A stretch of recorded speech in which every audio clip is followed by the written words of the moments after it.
Welcome to KeyboardBlues.com. This is a quick overview of some of the video highlights from Blues for Piano and Keyboard, Chapter 10.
I know your feet are jumping now. Now if you're like me, when the blues is cooking, it makes you want to get up and boogie around the room.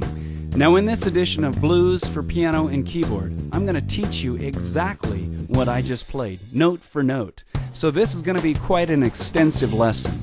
Now your left hand is going to study something called the walking bass. Now you can hear the bass player behind me. He's walking around as I'm talking. Now if you were watching on the video, you probably noticed that the left hand was doing this walking bass technique on the piano. It was walking around in between all the different chords. And that's exactly what I'm going to teach you for your left hand. Now for your right hand, there's going to be 5 blues riffs that we're going to study. 4 of them are going to be brand new. So new stuff to chomp on.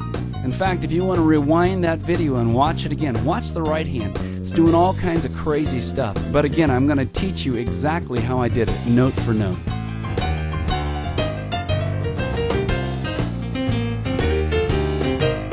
Ooh, that's a lot of stuff to learn, but you're going to really enjoy this lesson. Let's dig in. Now, the left hand has got a sad story. Everybody kind of neglects the left hand, especially in the keyboard world. I've heard so many students say, "Man, I don't know what to do with the left hand. It just kind of sits down there. Just seems kind of useless." But today I'm going to teach you something a little more. Because you see, in blues and gospel music, the left hand is so very important. It drives the music along. Now in this course I've taught you already a couple left hand licks. In the full version of this lesson, this is the spot where we go through and do a recap of the previous left-hand blues techniques. And then we introduce new left-hand techniques. Here's an excerpt of the video where we're looking at something brand new in the left hand. Now the walking bass is a little different. It never stops. You hear that? It's always constantly driving the beat. Always moving between one chord to another. This is a great technique to put in your toolbox. Okay, let's dig in and really study this. Now we're going to talk about options today. When you're studying the left hand walking bass, you've got a lot of options. For instance, let's take a look at the first 2 chords of this song. I'm going to lay down my burdens down by the riverside. What a great thing to do with your burdens. Okay, so you start with the chord C. Gonna lay down, right, my burdens, down to F. Okay, now C comes on the first beat. 1, 2, 3, 4, and then F, 2, 3, 4.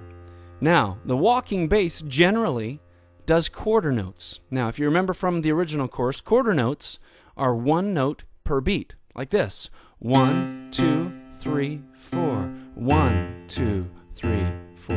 Now that actually is the simplest form of a walking bass. Just repeating the note. Now it's not really that interesting, but it's a good place to start. You could start that way. Listen. In the full lesson, we actually spend quite a bit of time on the left-hand technique. It's something that's really overlooked in a lot of piano lessons. Specifically, we go into a lot of detail about how to put together a solid left-hand walking bass. In fact, I'm going to jump way ahead in the lesson now. where we're right at the end of the section where we're studying that left-hand walking bass.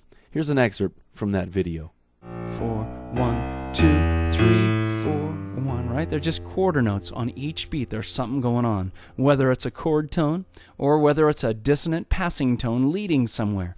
Man, this is a lot of great stuff you're learning. I want to throw you a little extra bone today. We're going to talk about something called a rhythmic kicker. Listen to this. Now, did you hear that little extra note right at the end of beat 4? I'm going to do it real slow. Listen. 1, 2, 3, 4, and 1. Did you hear that note? It kicked in just at the end of beat 4. 1, 2, 3, 4, and 1. Now what I'm doing is I'm throwing one of the notes from the line in right at the last half of beat 4. Now, although the left hand gets lots of attention in this lesson, I want to give you some video samples from that portion of the lesson where we're studying the right hand. In fact, we're going to look at 5 blues riffs. There's lots of material in here to study. In fact, we're getting a lot of technique as well as music theory. Like every one of our lessons, you'll be able to see each riff in detail, up close, in slow motion. Here's a sample of the video where we're looking at blues riff number 4. Riff number 4 isn't made up of a whole bunch of different notes. It's simply, in the context of C, it's the C triad. It's got some sliding going on, right? It's got a rhythmic kicker that keeps happening.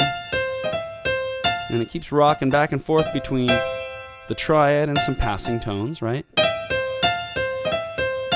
And if you just have your right hand, if you just sat down on a summer day and did this, you know, a monkey could do this.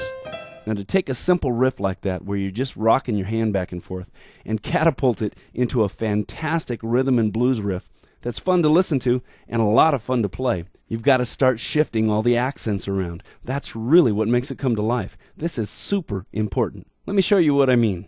Now, this riff is based on what's called triplets. And just like a tricycle has 3 wheels, a triplet is made of 3 separate sections of the beat.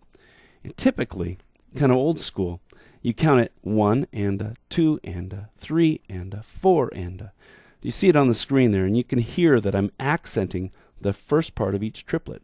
1 and 2 and 3 and 4 and sounds like you're going to waltz Matilda around the room. It really doesn't have much to do with the blues. However, when you start throwing the accents around, it gets kind of crazy in your head, but it really makes for fantastic riffs. Now look on the right side of the screen. You can still see 4 beats.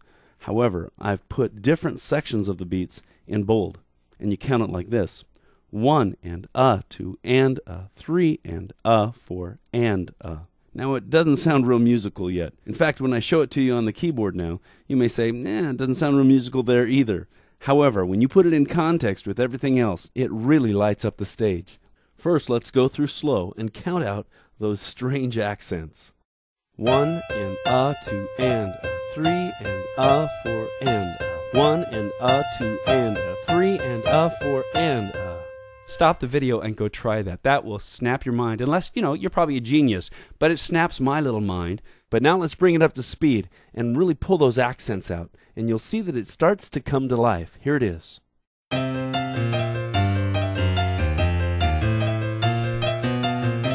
All right, it's starting to come to life. But now let's go a little further. Let's put it in context with the song that we're using in this lesson. Now, the tempo is really cooking. And if you look real carefully, you'll see that riff number 4 is immediately followed by a riff from back in chapter 8, the long, extended static riff. Let's take a look.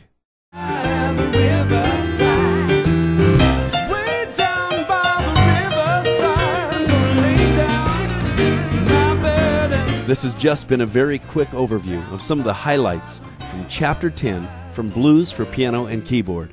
The complete version of this lesson is very detailed. In fact, we go through every chord, technique, and riff, note for note, in slow motion. If you'd like to see more, come on over to keyboardblues.com.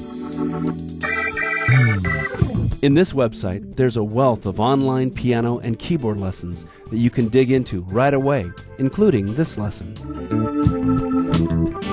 Before you leave this site, though, would you do us a favor? If these lessons are valuable to you and you'd like to see more, would you just take a minute and leave a comment on the site that you're on right now? Or you can simply rate the video. Either way, it really helps us and enables us to post lessons just like this one, free of charge. Thanks!